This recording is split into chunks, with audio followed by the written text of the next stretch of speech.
بسم اللہ الرحمن الرحیم والأرض فرشناها فنعم الماهدون ومن كل شيء خلقنا زوجين لعلكم تذكرون ففروا إلى الله إني لكم منه نذير مبين ولا تجعلوا مع الله إلها آخر إني لكم منه نذير مبين۔ اور زمین کو ہم نے فرش بنایا تو ہم کتنے زبردست بچھانے والے۔ یہ لفظ ماہدون استعمال کیے، مہد کہتے ہیں اس پنگوڑے کو، گہوارے کو جہاں بچہ ہوتا ہے، اور اس میں بچے کو سکون ہوتا ہے۔ جب گہوارہ بنایا جاتا ہے تو بنانے والا کیا کرتا ہے کہ چھوٹا بچہ اس کو کوئی چیز چبھے نہیں، نرم ہو، فلان ہو، جہاں بچہ بالکل آرام سے، ٹھیک ہے نا، یہ گہوارہ ہوتا ہے۔ تو اللہ نے وہ لفظ استعمال کیا کہ ہم نے زمین کو بچھایا اور ہم کتنے اچھا اس کو گہوارے کی طرح بچھانے والے۔ اور اس گہوارے پر اگر بات کی جائے تو یہ پوری اس پلانٹ ارتھ کو اور اس کی ایٹماسفیئر کو اور فلان کو سب کو سٹڈی کرنا پڑے گا، سورج کو، سولر سسٹم کو، فلان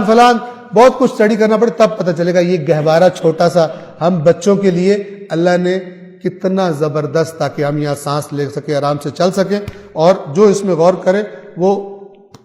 اس کو کوئی طے نہیں ملے گی کہ کئی بات ختم ہو جائے کہ اللہ نے کیا کیا سوٹیبل چیزیں رکھی ہیں تو میں اور آپ سانس لے سکتے ہیں، اور زمین کو ہم نے فرش بنایا، فرشنا یعنی بچھایا اس کو، اور ہم کیا خوب گہوارے کی طرح بچھانے والے، ماہدون مہد سے۔ اور ہر چیز کے ہم نے جوڑے بنائے ہیں، شاید تم نصیحت حاصل کرو۔ کچھ کا اس زمانے میں پتا تھا، کچھ کا آج سائنس بتا رہی ہے کہ وہ چھوٹے سے پھول کے اندر بھی وہاں بھی میل فیمیل ہے، وہاں بھی میل فیمیل سے مثلا پولینیشن ہوتی ہے، فلان ہوتا ہے، اور سمندروں کے اندر پتا چل رہا ہے، اور عجیب و غریب طریقے ہیں اس کے۔ ہم نے ہر چیز کے زوجین یعنی دو جوڑے، ایک نر ایک مادہ، اور اس میں شامل ہے، توجہ فرمائیں،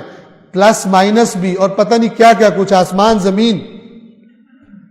سینٹریپیٹل فورس، سینٹریفیوگل فورس، ٹھیک ہے، وہ طاقت جو آپ کو زمین پر کھینچتی ہے اور آپ ٹکے رہتے ہیں، اور وہ طاقت کے جو گھومنے کی وجہ سے آپ کو زمین سے دور پھینکنا چاہتی ہے لیکن آپ نہیں جاتے۔ اور اگر یہ سینٹریپیٹل فورس ہے، یہ جو کشش ثقل جسے بولتے ہیں، اگر یہ ایک سیکنڈ رک جائے تو ہم اتنی سپیڈ سے راکٹ کی طرح خلا کی طرف روانہ ہو جائیں گے، ناسا کی بھی ضرورت نہیں پڑے گی، نہ کسی رشیا کے راکٹ کی ضرورت پڑے گی، ہم خود ہی راکٹ بن کر، اور ہماری بلڈنگز بھی اور گاڑیاں بھی راکٹ بن کر اس کائنات اسپیس میں بکھر جائیں گی اور واپس بھی نہیں آ سکیں گے۔ یہ اللہ نے منظم نظام رکھا تاکہ چلا جا سکے، اور اسی لیے سائنسدان ریسرچ کر رہے ہیں کوئی اور بھی پلانٹ ہے کہ جہاں پر زندگی گزاری جا سکتی ہو۔ اور ہم نے ہر چیز کے جوڑے بنائے، شاید کہ تم نصیحت حاصل کرو، پس اللہ کی طرف بھاگ پڑو، اس عذاب سے بچنے کے لیے بھاگو، ففروا، فرار کب کرتا ہے انسان؟ جب کہیں پھنسنے لگے، تو خدا کی طرف فرار کرو، یقیناً میں اللہ کی طرف سے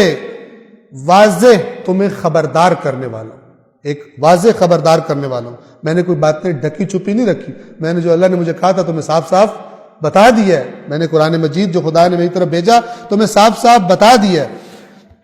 پھر دوبارہ اور اگلی آیت میں فرمایا، اور اللہ کے ساتھ کسی دوسرے کو معبود نہ بناؤ۔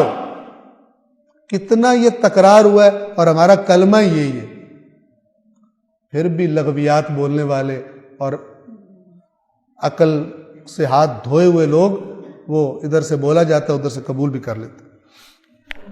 یہ میں ریپیٹ اس لیے کرتا ہوں کہ پتہ نہیں یہ ہم ریکارڈ بھی کرتے ہیں، اور اس کا کوئی حصہ کوئی سنے تو کم از کم وہیں سے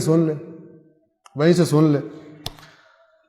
اور اللہ کے ساتھ کسی دوسرے کو معبود قرار نہ دو، یقیناً میں اللہ کی طرف سے تمہیں صریح خبردار کرنے والا ہوں، یعنی میں واضح طور پہ تمہیں بتا رہا ہوں کسی اور کو معبود مت بنانا۔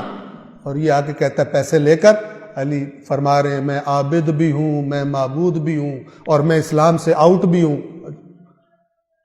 عجیب بات ہے. یعنی یہ اگر کوئی کہہ رہا ہو یہ مولا پہ بہتان ہے, اور جو اس کو قبول کر رہا ہے وہ باؤنڈری لائن کراس کر رہا ہے. صدق اللہ العلی العظیم.